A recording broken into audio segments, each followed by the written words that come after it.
Hello and welcome to the Champ.ie Scottish Grand National Preview in association with Betxs. I'm joined on the line by winning trainer at Dundalk and man of the moment, Mr. Thomas Coyle. Evening, Thomas. Hi, Barry. How are you? Not too bad. And Alan Doyle of the Aldorythem, forum analyst. Alan, good evening. Hey, Barry. How are you? Thomas, I believe there might have been a night spent in Coppers since the last time we were speaking, thanks to good old Georgian Bay. Yeah, well, we don't half celebrate things around here, so when you get one like that, you might go a bit wild for one night, all right, yeah. And he won well, Thomas. Yeah, look, brilliant. He was so well in, lads, to be fair. Yeah. But he done it really well, yeah. Just a pity we didn't get to hold on to him. He was claimed after it as well, but he done his job and we all got a few quid out of it, so we're happy enough. And onwards and upwards. And just, Thomas, quickly on your own runners in the next couple of weeks, maybe to keep an eye out. So going on Monday. Yeah, we're busy. We've 2 running on Sunday as well in the Point to Point. So we've Rolling Revenge, a horse that Martin Brazel had. He runs in the Open. He should have a good chance. Probably might need to run a lovely mare in the Mare's Maiden. First time out, she's by Flemonsford. Think she could be really one for the future now. She's shown all the right signs at home, and she's definitely the one in the yard now that might get us out there again. And then Monday we're in Tramore on the track. We have Glacial Shadow. He's been 5th on his last 3 runs. He's probably been a bit disappointing, being fair. I've thought he'd been in the money a few times, but it's a lesser race again. He's well in, he's 10 stone. I haven't a jockey booked yet, but I'd be very disappointed looking at the race now if he actually couldn't break into the first 3 this on Monday. And then we run one. Did he run in down Ryle, Thomas? He had run, didn't he? He ran in down Patrick the last day. Patrick, sorry, yeah. He was just nabbed in the last 50 yards for third. 2 of them passed him. He just tied up in the last 100 yards. He really should have been third now. But a bit disappointing. But there is, like, from his homework at home, he should definitely be in the shake up on Monday. And then we run a nice mare as well. She won a Point to Point last year for us. Golden Chance. It's just, look, she has to start off and it's probably a bit short for her, but she needs to get out and get going. So we'll learn a lot about her again on Monday. So it'll be a busy couple of days. Lots to look forward to. Thomas, and not just a winning trainer, but a winning tipster as well. Must commend you on your double on the opening day of Felix Deji and Lost in Translation as well, at big prices for our podcast viewers. We're just going to take a quick look back at Aintree Festival as a whole. Maybe the standout 3 performances. Thomas, I'll come to you on. I think 3 performances stood out for me. Lost in Translation was probably the most impressive horse of the Aintree Festival in my eyes. Like we spoke, there was plenty of pace in the race early on. He settled lovely, and Robbie Power gave him an absolutely cracking ride. The quicker it went, the better he jumped. Looks a serious contender for maybe a King George next year. What's your thoughts? Definitely. As you know, I had a massive interest in this race, and I've been for the last 6 months, and I think Alan was saying it as well. Like, everyone wanted to see this horse over 3 mile, and he finally crying out for 3 miles. He got his crack at it, and he showed that he's definitely, like, he has to be, from what he done, he can say now. And he, as before, over 2.5 miles, they were making so much use of him, and he got to drop in and take a lead this time, and he has to be a serious contender next year for, as you say, King George first, and going on maybe a Gold Cup, like, you know. Maybe a Gold Cup, and that the JLT at Cheltenham is working out pretty strong as well. And Alan, just I'll come to you quickly on top of the game, who went into the race as odds-on favoured, and we all struggled to see him beaten here. Well, I know Thomas tipped lost in Translation, but top of the game, one of the most impressive winners at the Cheltenham Festival, and he may have ran into a good one here. What's your thoughts? He may have ran into a good one, yeah, but I mean, there was always a question mark about Lost in Translation and 3 miles, because we didn't know for sure if he was going to improve going over 3, but we all kind of expected it nonetheless. Top of the game, had perhaps a tough race in Cheltenham, one of the best races of the festival, and perhaps he came just a little bit too soon. I think there was something like 3 weeks in between, so I wouldn't rule top of the game out to come back from that and be one of the star performers next season. No, we do see it time and time again. Where horses maybe just run a little bit flatter than usual, especially coming from the Cheltenham Festival. I think that may have been the case. That being said, I don't think he was good enough, and I think lost in translation going forward is a cracker, as Thomas was saying. Alan Kemby in the Betway Bowl, he had an easy lead. If you give Ruby Walsh that sort of a lead, you're only asking for trouble. Thought the race sort of fell apart a little bit, and I mean, he's gone favourite for the Punchestown Gold Cup over Alboom Photo. Does he warrant that favouritism? Was it that impressive? Like, they were all in a bunch, and the race just seemed to maybe fall apart a little bit. I'm not sure that this. I mean, a couple of them I wouldn't have thought would have ran to, or no, quickened away from the back of the last. But was it really a true run 3 mile chase? Well, if I'm not mistaken, I think we quite a few of us were sweet on Kemby in the last podcast, and I thought it might have been yourself, actually. Was it? Oh, I've slept since then. Right. I thought Kemby was hugely impressive. Was given the lead and made all.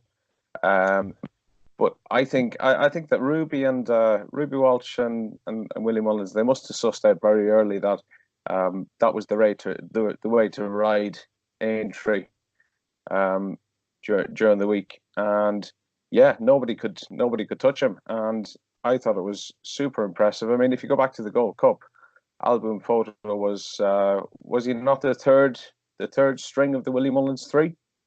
No, I think Townend, he was second string, but I think what notably though, Kemby, just Alan, he jumped left at Aintree, so going into Punchestown, that might help him. Obviously, he came down. We'll never know about the Gold Cup, but it looks like Willie has 2 crackers for next year's Gold Cup already, and yeah, and exciting is great for Punchestown.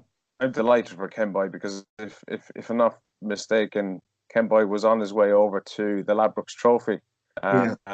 And was due to run a really big race, and I think weather got in the way, and then obviously Cheltenham didn't work out either. So I'm absolutely delighted, and I think Kemby goes to Punchestown with a huge chance.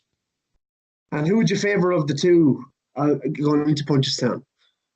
I'd favour Kemby. I think Kemby was the better horse going into Cheltenham, and I think still the better horse going into Punchestown.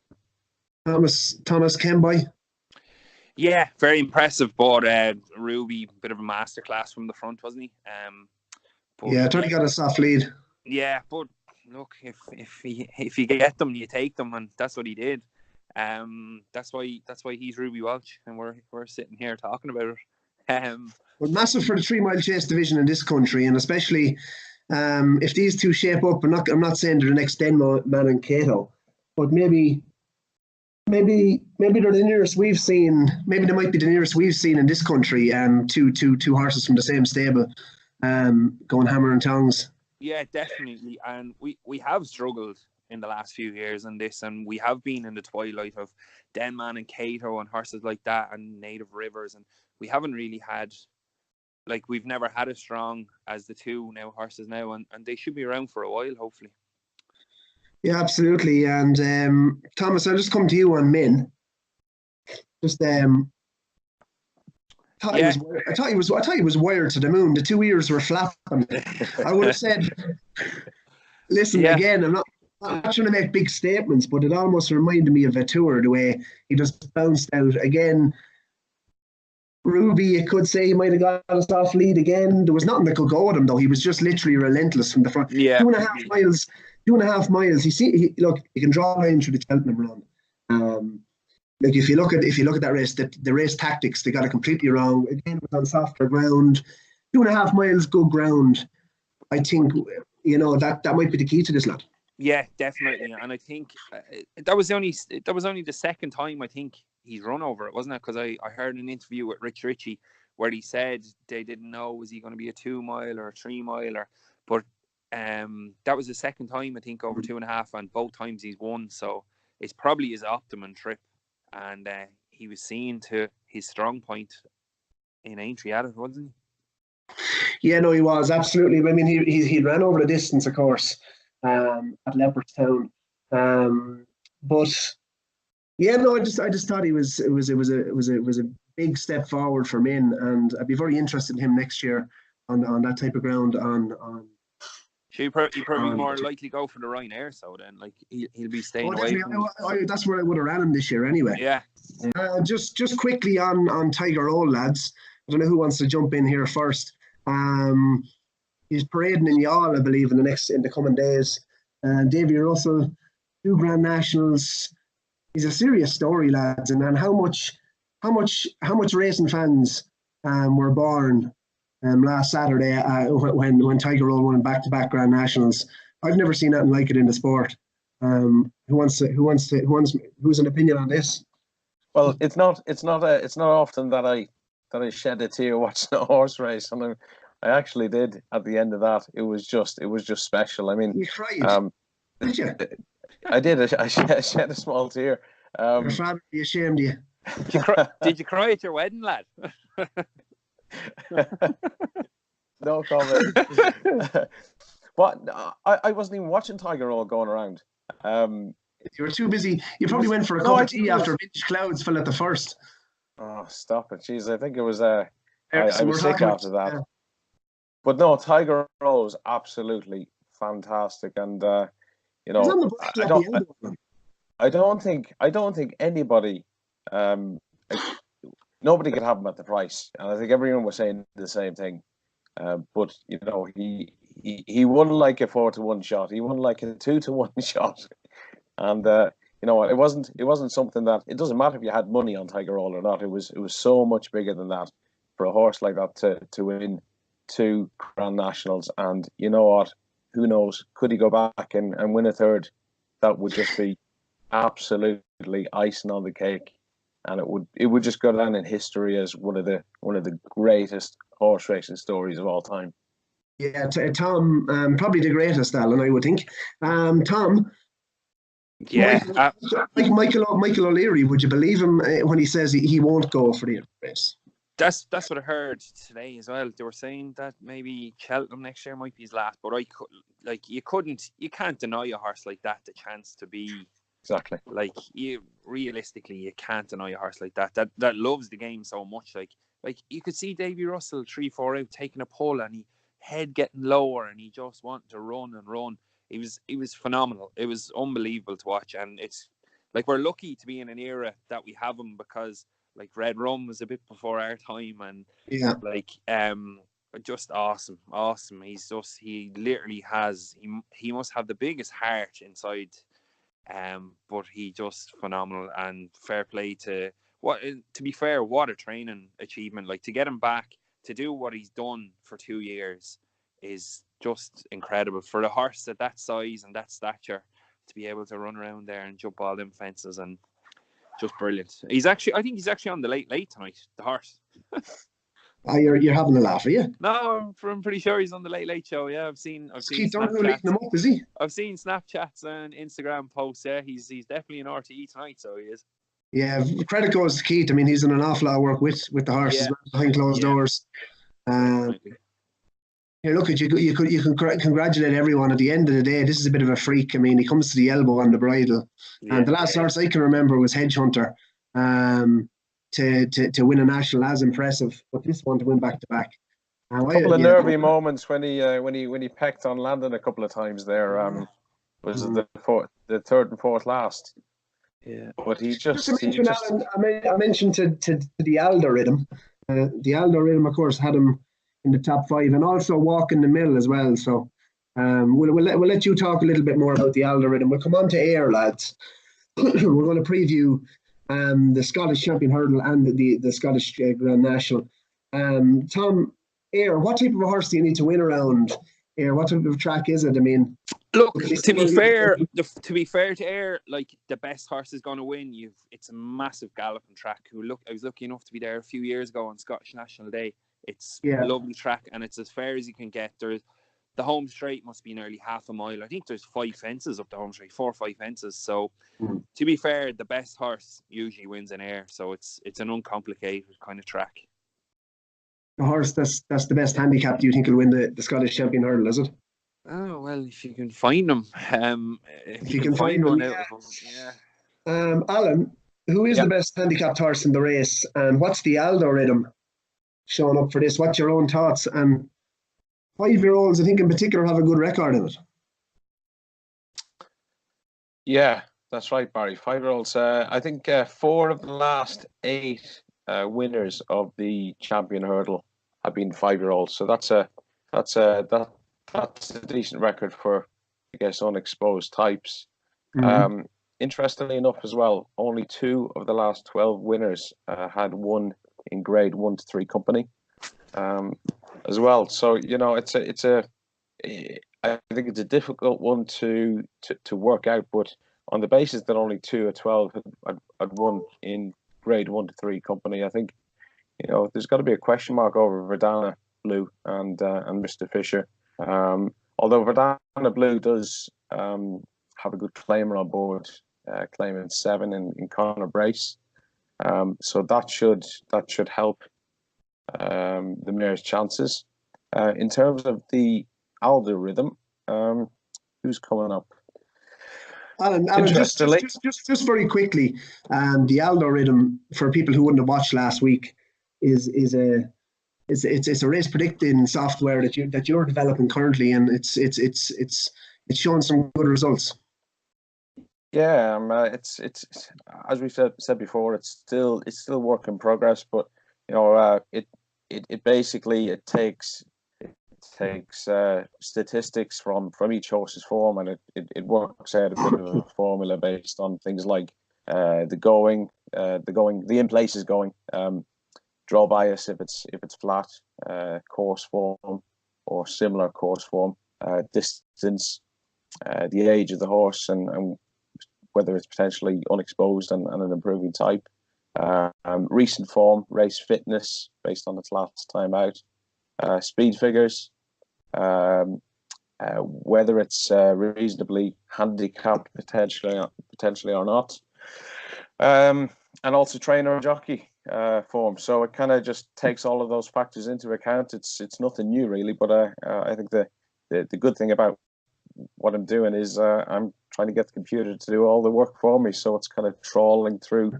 data online, and you can get through a race in around about 15 minutes. So, but it's narrowing down based on percentages, I think, which is the interesting thing, and obviously comparing those percentages with what odds are currently available and things. Yeah. What's it showing for this race? Yeah. So for this race, I've got a horse called Animo on the top, or Animoy. Not sure how you pronounce it, but it's a Harry Whittington.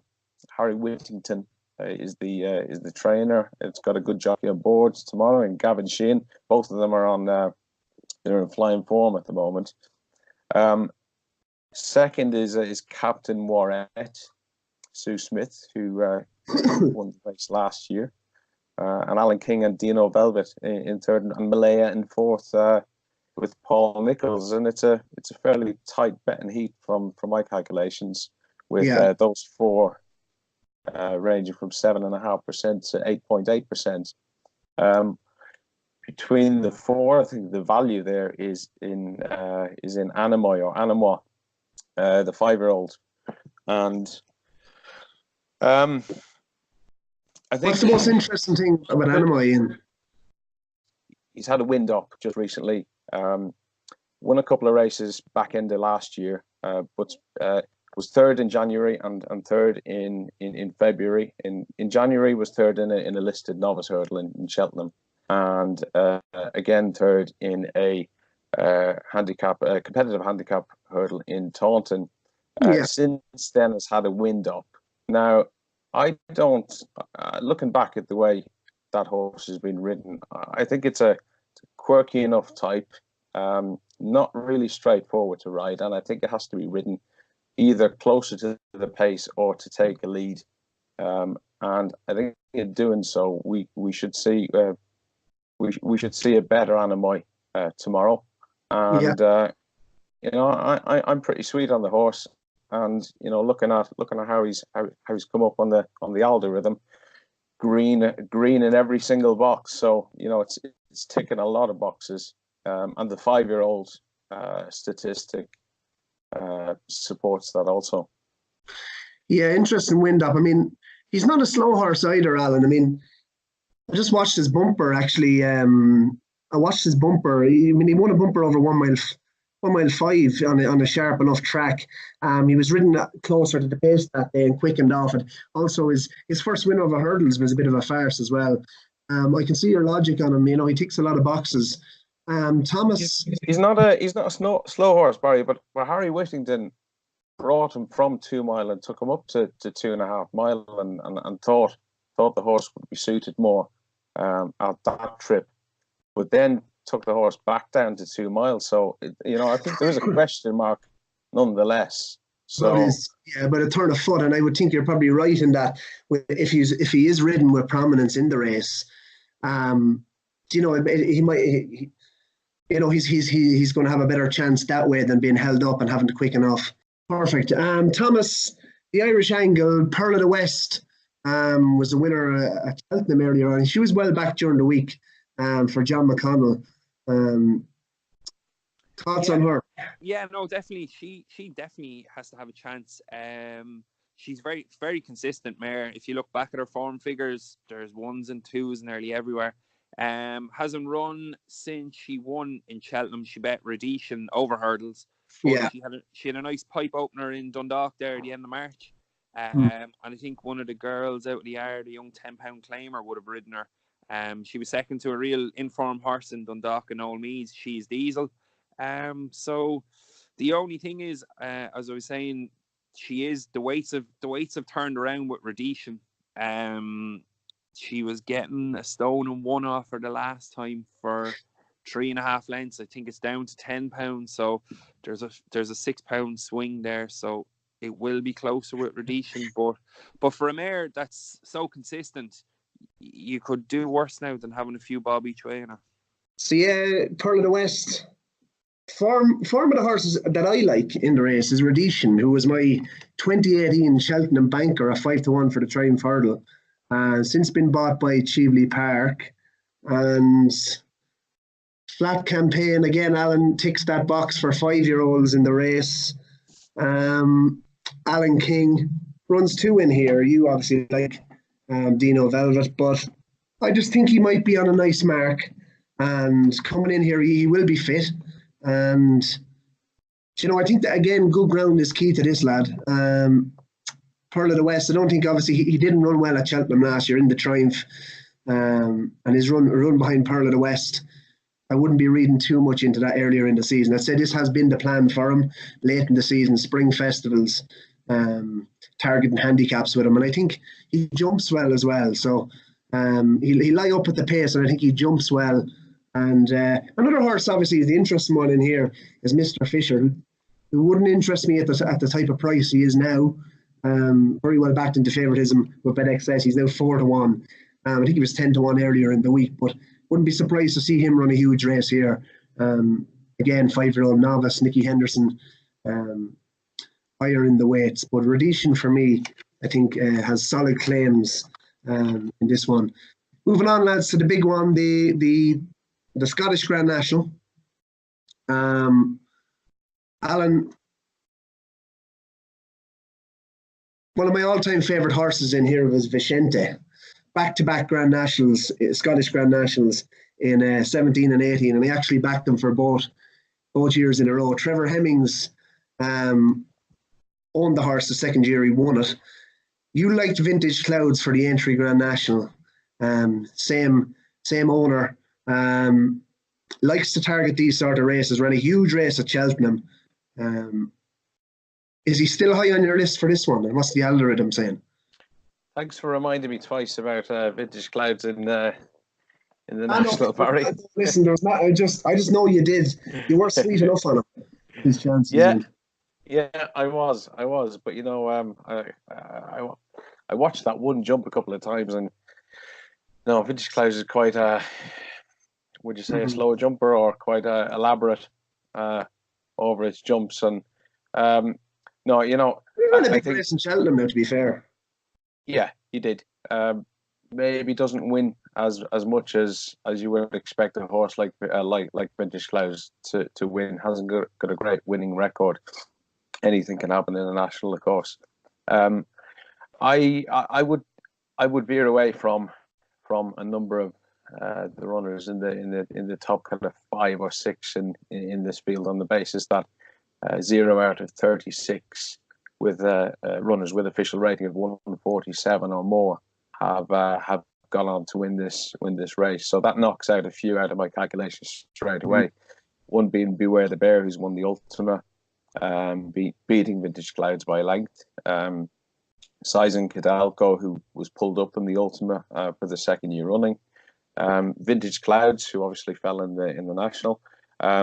Also Blue Flight, who's a 6-year-old, and Dingo Dollar, who I did quite fancy, being coming second to Cross Hugh Boy, beating a length last year in the novice handicap on the same card. And meets that horse on £7 better terms, I think, tomorrow. I'm just not sure about that horse with the trip. In terms of the Aldorythem and what that's coming out with, Dingo Dollar is on top of the Aldorythm's predictions for Alan King and Wayne Hutchinson at 4.4%. But that doesn't really represent value. And then Rathlin Rose, number 2, David Pipes runner, and we all know David Pipes in pretty good form at the moment, and Tom Scudamore. So they're the two at the top of the Aldorythm at the moment. But I think it's a wide open contest. There's quite a few that have chances. You've got Carol's Destrier, has had a good season so far, winning 2 good strong handicaps in Newbury, and a number of others. I maybe mentioned two against the field for me. In one of them, Skip the Cuddles, 14 lengths, 4th behind Santini in a 2 mile 7 grade 2 novice handicap chase. Novice chase at Newbury in December. In that same race was 6 lengths behind Lebroy in that same race, who went on to win the 4 mile amateur in Cheltenham. That was only £3 lower. And Skip the Cuddles unseated its rider in the 4 miler at Cheltenham. Has only had 4 chase runs, and this is the type of race where you don't need to have masses of experience jumping fences. You can be a novice and win this, or a second season chaser. So I give Skip the Cuddles a big chance here. And the second one for me at a huge price is Kingswell Theatre, who is 6th in the Cheltenham Cross Country chase at Cheltenham, 6th to Tiger Roll, obviously, after 453 days off the track. Previous to that, in 2017, I think it was November 2017, has won off the same mark that he'll run tomorrow, or a pound less, at 136 at a trip that was just a furlong short of this, and at 50 to 1. I just think that's a huge amount of value tomorrow. Yes, so Tom Allen's after giving us, I suppose, stats of horses in the higher end of the weights.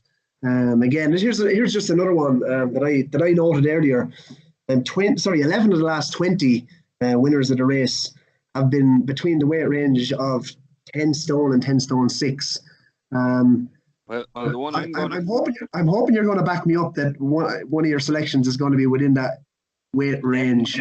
Well, the one I really fancy is 10-6, Barry. So you could. Oh yeah, no, yeah, it must be the same one as what? Big River. Yeah, I was thinking there was only one horse on 10-6. Lucinda Russell. Yeah. His run in Cheltenham, if you watch it back, you won't believe how much this horse passed up the straight. I think he finished 4th. I think he was 15th coming into the straight, and you cannot but get your eyes on this horse that flies home. He struggled a bit, maybe in the just after halfway, he kind of lost his place, but this horse flew home, and if he can keep him interested, he's £9 better off with Beware the Bear. Yeah. I think earlier in the week he was 20 to 1. He's only half that now. He's 10s. He's on the right weight at 10.6. If obviously has a bit of a quirk to him, but if he's on a going day, they'll do well to catch him, I think. We'll catch him, and I'd say he'll be staying on late. I mean, listen, Tom, there's two. Is there anything else that you like in it, just as a? I mean, there is. I do like one that Alan said earlier, Carl's Destroyer, but I think what will beat that horse is the £5 it got for win the last day. I would have rather seen him in off 10.4 than 10.9. He's battle hardened in these kind of races as well. Another local man, Mead man, Robbie Dunn rides him. As the Mead men are thriving these days. Oh, thriving, lads, thriving. The green and yellow flag still flying. But he'd be one at a kind of bigger price that would kind of tickle my fancy. Yeah, I agree with you on Big River. I mean, he does obviously have his quirks. Lucinda's never won the race, which is interesting. Being, I think, Scottish, like this has to be one that she's absolutely crying out for. I was going to use another word, but I made a note in this horse. Thomas has won a 3 mile 2 on heavy ground, so no concerns about staying. I don't think there'll be any issues there at all. And there's also one on good as well. So yeah, I think that's one that'll run a bigger race. Yeah. Definitely. Just Alan, I think I wouldn't be so quick to maybe dismiss Vintage Clouds. I'm not. This is the third time I've mentioned Vintage Clouds to you, but I actually think the way he races as well, he will race. If he doesn't take the lead, he'll race in the first 2 or 3. One thing for me on Vintage Cloud, I just think personally it's very hard for a horse. Okay, he went to Cheltenham, he was second, he ran a great big height to get him to Aintree. Like the horses, you're trying to bring them down after Cheltenham and then build them back up for Aintree, and then he had to. It's only a week ago, like like it's very hard to keep bringing them up to such a high level in such a short space of time. That'd be my worry. One worry about Vintage Cloud. That'd be your worry. Tom, quickly, your selection. Big River. Big River. Alan, one selection. Kingswell Theatre, each way. Kingswell Theatre. Tom, I'm going to side with you on this. Big River. That must be a first. Yeah, I think that's the first time I've ever sided with you. And it's a good time, of course, to side with you after last week. Must be a good thing, so. Yeah. Derek Fox as well takes the ride. So, yeah, just so naps of the weekend. Tom, is there anything that you're not telling us about anywhere in Ireland? Racing in Tramore on Sunday. Naps of the whole weekend, just for the listeners. No, just like I do fancy. If we're talking about quirky horses, but I do think my horse on Monday, Glacial Shadow, if he puts his foot forward, he definitely has it in him to win a race like that.